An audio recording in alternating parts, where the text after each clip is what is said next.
مساء الخير عليكم يا جماعة، بس عايزين نعرف آخرتها إيه والنبي موضوع إيران وإسرائيل.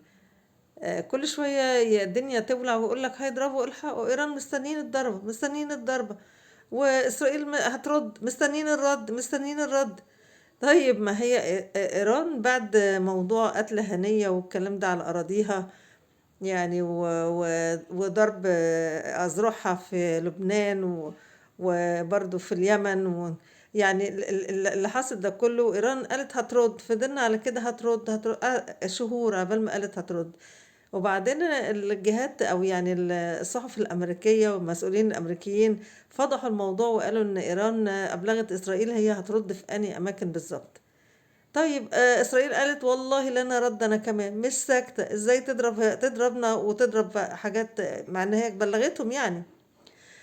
برضو قعدنا في